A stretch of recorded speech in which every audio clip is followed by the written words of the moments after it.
ঝিনাইদহের শৈলকুপায় অনুপযোগী হয়ে পড়ে আছে চলাচলের একমাত্র সেতুটি। ঝুঁকিপূর্ণ ঘোষণা করা হলেও বিকল্প পথ না থাকায় তাতেই চলতে হচ্ছে পথচারীদের।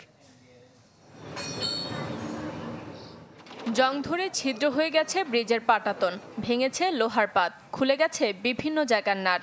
এমন বেহাল দশা ঝিনাইদহ শৈলকুপার স্টিলের সেতুর।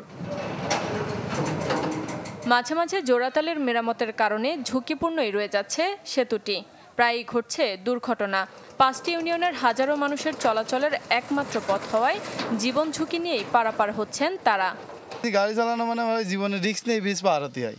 ব্রিজ অবস্থা গাড়ি ওই যে ওখানে দেখেছেন তো, মানে চালাতে গেলে মানে গাড়ি পিছন সাইড মানে নিচে চলে যাচ্ছে। অন্ধকার রাত্রি তো চলাফেরাই করা যায় না, গাড়ি ঘোড়া নিয়ে উল্টে পড়িয়ে যাচ্ছে, কার ঠ্যাং ভেঙে যাচ্ছে, সাইকেল চলিয়ে যাচ্ছে গাড়ি গর্তের ভিতরে।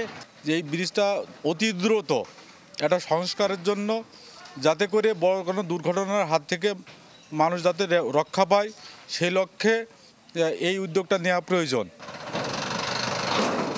এলজিইডি কর্তৃপক্ষ জানায়, শিগগিরই সেতুটি পুনর্নির্মাণের কোনো পরিকল্পনা নেই তাদের।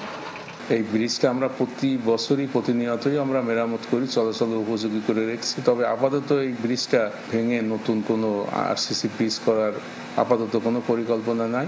তবে চলাচলের জন্য যেটা প্রয়োজন আমরা প্রতিনিয়ত সেটা করছি এবং ভবিষ্যতেও করব।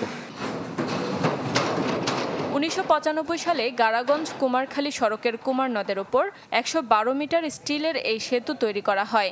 তখন এটি সড়ক ও জনপথের অধীনে থাকলেও বর্তমানে তা এলজিইডির আওতাধীন। Desk report, channel 24।